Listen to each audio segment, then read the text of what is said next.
Welcome to Bite at a Time Books Behind the Story, where we answer the questions you have about your favorite classic authors. What inspired your favorite author to write their novels? What was going on in the world at the time? Follow along with us as we tell you what was happening in the world while your favorite authors wrote your favorite classics. My name is Bree Carlile, and I love to read and wanted to share my passion with listeners like you. Today we'll be talking about The Marriage and Family of Lucy Maud Montgomery. In 1908, Montgomery published her first book, Anne of Green Gables. An immediate success, it established Montgomery's career, and she wrote and published material, including numerous sequels to Anne, for the rest of her life. Anne of Green Gables was published in June 1908, and by November 1909 had gone through 6 printings. The Canadian press made much of Montgomery's roots in Prince Edward Island, which was portrayed as a charming part of Canada where the people retained old-fashioned values, and everything moved at a much slower pace. The American press suggested that all of Canada was backward and slow, arguing that a book like Anne of Green Gables was only possible in a rustic country like Canada, where the people were nowhere near as advanced as in the U.S. Typical of the American coverage of Montgomery was a 1911 newspaper article in Boston which asserted, "Recently, a new and exceedingly brilliant star rose on the literacy horizon in the person of a previously unknown writer of heart interest stories, Miss Lucy M. Montgomery, and presently the astronomers located her in the latitude of Prince Edward Island. No one would ever imagined that such a remote and unassertive speck on the map would ever produce such a writer whose first 3 books should one and all be included in the 6 bestsellers. But it was on this unemotional island that Anne of Green Gables was born. This story was the work of a modest young schoolteacher, who was doubtless as surprised as any of her neighbors when she found her sweetly simple tale of childish joys and sorrows of a diminutive red-haired girl had made the literary hit of the season with the American public. Miss Montgomery, who is entirely unspoiled by her unexpected stroke of fame and fortune, made her first visit to Boston last winter and was lionized to quite an extent, her pleasing personality making a decidedly favorable impression on all who met her.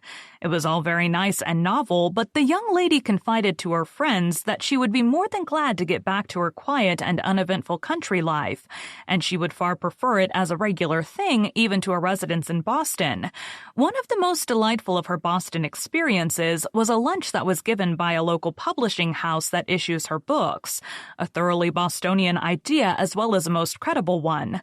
Britain possesses as a cherished literacy shrine the Isle of Man, but on this side of the ocean, we have our Isle St. John, where, in good old summertime, as Anne Shirley found it on the day of her arrival, the Gulf-cooled air is sweet with the breath of many apple orchards, and the meadows slope away in the romantic distance to horizon mist of pearl and purple. In contrast to this publisher's ideal image of her, Montgomery wrote a letter to her friend. "I am frankly in literature to make a living out of it." The British scholar Fay Hamill noted that in the books, Anne is a tall girl and Montgomery was 37 at the time, which hardly made for a young schoolteacher. Hamill also noted that the author of the piece chose to present Montgomery as the idealized female author, who was happiest in a domestic or rural environment and disliked fame and celebrity, which was seen at the time as conflicting with femininity. In emphasizing Montgomery's modesty and desire to remain anonymous, the author was portraying her as the ideal woman writer, who wanted to preserve her femininity by not embarking on a professional career, with writing only a part-time job at best. At the same time, Hamill noted that the author was using the anachronistic French name for Prince Edward Island to add to his picture of a romantic, mist-shrouded fantasy island, where the old ways of life continued unspoiled just as Montgomery was portrayed as an unspoiled woman. Shortly after her grandmother's death in 1911, Montgomery married Ewan, spelled in her notes and letters as Ewan MacDonald, 1870 to 1943, a Presbyterian minister, and they moved to Ontario, where he had taken the position of minister of St. Paul's Presbyterian Church, Leaksdale in present-day Uxbridge Township. Also affiliated with the congregation in nearby Zephyr, Montgomery wrote her next 11 books from Leaksdale Manse that she complained had neither a bathroom nor a toilet. The congregation later sold the structure, which is now the Leaksdale Manse National Historical Site. MacDonald was not especially intelligent, nor was he interested in literature. Montgomery wrote in her diary, "I would not want him for a lover, but I hope at first that I might find a friend in him." After their marriage, she took her honeymoon in England and Scotland. The latter a particular point of interest to her, as it was for her the old country, the romantic land of castles, rugged mountains, shining glens, lakes, and waterfalls that was her ancestral homeland. By contrast, MacDonald's parents had come to Canada after being evicted in the Highland clearances, and he had no desire to visit the old country. His wife had to drag him to the Isle of Skye, the home of the clan MacDonald, where the MacDonalds had once reigned as the Lords of the Isles. The MacDonalds had been Gaelic-speaking Highlanders, while the Montgomerys and MacNeils had been English-speaking Lowlanders, which might explain the different attitudes the couple held toward Scotland, as Montgomery was more proud of her Scottish heritage than her husband.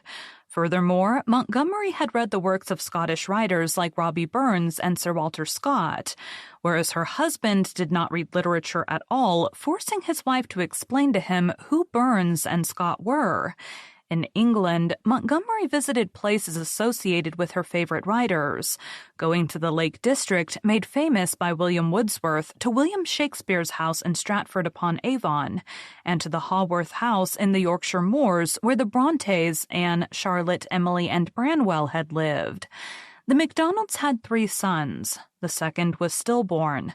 Montgomery believed it was her duty as a woman to make her marriage work, though during a visit to Scotland she quipped to a reporter, "Those women whom God wanted to destroy he would make into the wives of ministers." The great increase of Montgomery's writings in Leaksdale is the result of her need to escape the hardships of real life. In 1909 to 1910, Montgomery drew upon her Scottish-Canadian heritage and her memories of her teenage years to write her 1911 novel, The Story Girl. Her youth had been spent among a Scottish-Canadian family where Scottish tales, myths, and legends had often been recounted, and Montgomery used this background to create the character of 14-year-old Sarah Stanley, a skilled storyteller who was an idealized version of her adolescent self. The character of Peter Craig in The Story Girl very much resembles Herman Leard, the great love of Montgomery's life, the man she wished she had married but did not, right down to having blonde curly hair. As with her relationship with Leard, the other characters object to the lower-class Craig as not good enough, but Felicity King chooses him anyway.